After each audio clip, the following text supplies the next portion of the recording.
sister named Hansel and Gretel lived in a hut in the woods with their father. Their father was a poor woodcutter.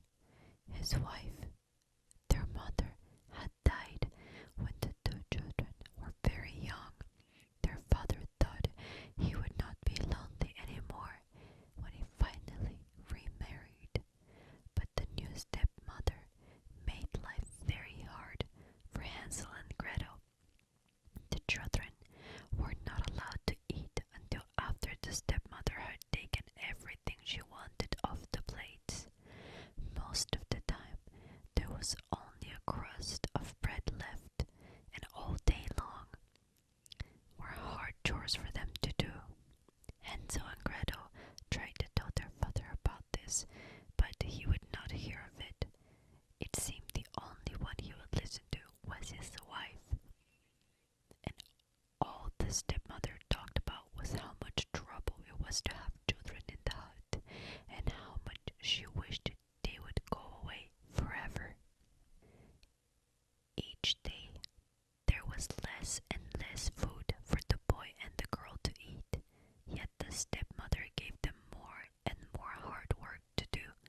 One day Gretel begged her father, "Please, father, all day long we work hard and we're hungry," but the stepmother slapped her face. "You ungrateful brats," she yelled. "You will eat us out of a house and home." That night, the two children were not allowed to sleep in the hut. Outside in the cold, they shivered and tried to keep each other warm. Winter was coming, and the clothes they wore were so thin it felt almost as if they had no clothes at all. The next morning, when the sun rose, Gretel turned to her little brother. "Hansel," she said, "we cannot stay here. We must escape now, today into the woods. Surely we will find more to eat when we are on our own than what we get at home." "Do you think?" said Hansel. "But what if we get lost?" "We won't," said Gretel. "I will take bread. We will drop breadcrumbs behind us. If we have to, we can follow the crumbs back home." And so the two of them went off to the woods and left their hard life behind. They went deeper and deeper into the woods. Gretel was careful to drop one crumb, and then after a bit another. But alas, they looked and looked for any sign of something to eat: an apple tree, pear tree, some nuts on the ground, or even dried up berries. There was nothing to eat.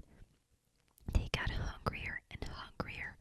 At last poor Hansel and Gretel knew they must return to their hut or they would surely starve. They would just need to find the breadcrumbs that would lead them home. When they looked for the breadcrumbs, they were none to be found. All the breadcrumbs were gone. A bird whooshed up into the air, and its beak was a large crumb. Hansel and Gretel were stuck with grief. The birds must have taken all their breadcrumbs.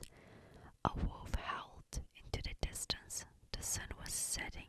Hansel and Gretel were lost and hungry. Now they were scared too. "Gretel," whispered Hansel in fear, "what will we do?" She did not know what to say. All she could do was to hug her little brother. Each minute it was getting darker and darker. Again a wolf howled in the distance. All of a sudden, Gretel saw a small light shining far away. "Could it be someone's hut this deep in the woods? We must find it," cried Gretel. "Maybe whoever lives there is kind and will take us in." The two children sped as fast as they could to the light. When they got closer, they could not believe their eyes. If you could imagine, from top to bottom, the hut was made all of candy.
Gretel's hut.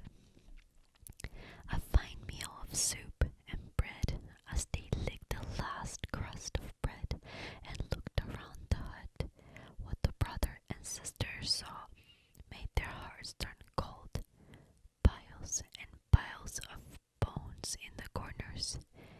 Yet the two children were very tired, and so they slept. The next morning, when they woke up, Hansel found himself locked in the cage. The witch roared, "That's where your brother will stay. Every day I will fatten him up. Soon he will make me a fine dinner." She laughed and laughed, rubbing her hands with glee. "Till then," she said sharply to Gretel, "you will work for me." Indeed, Hansel was very fed, and Gretel worked hard all day, doing chores for the witch. Each morning the witch said to the boy, "Show me your finger. I will feel how plump you're getting," for the old witch could not see well. Hansel held out his finger as he was told. The witch smiled when she felt how plump he was getting. "Gretel," Hansel whispered in his ear, "what are we to do? Soon I will be plump enough, and the witch will want to eat me." His sister wished she had a plan, but could not think of anything.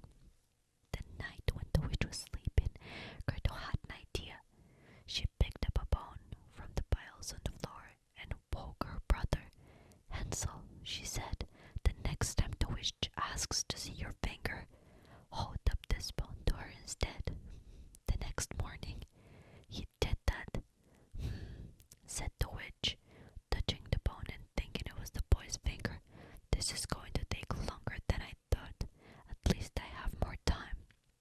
Gretel thought, but still she could not think of any way they could get out of there. Each morning, when the witch said, "Show me your finger," Hansel held out the thin bone. One day the witch yelled, "I will not wait another day. The boy will be my dinner tonight, no matter how skinny he is." The witch ordered Gretel to start the fire in the oven at once. She must get it very hot. Gretel worked as slowly as she could. Why was the witch looking at her with such a sly smile? "Be a dear," said the witch with a slow grin. "Go inside the oven, won't you? Tell me if it's hot enough." Gretel's heart skipped a beat. If she did that, the witch could but just put her inside, and she would eat them both. She looked down. "I'm not sure how to tell." "Nonsense," said the witch. "Nothing could be easier. Just go in." Said Gretel slowly. "Please show me first." "Stupid girl," snapped the witch. Mumbling and grumbling, she stepped into the oven. The moment the witch was inside, Gretel quickly slammed the door. "Gretel," Hansel cried out, "you saved us." The sister tried to think fast. "Where is that key to your cage?" She looked and looked. At last she found it at the bottom of the vase. She freed her brother from the cage right away, and then she went back to that vase. For what she had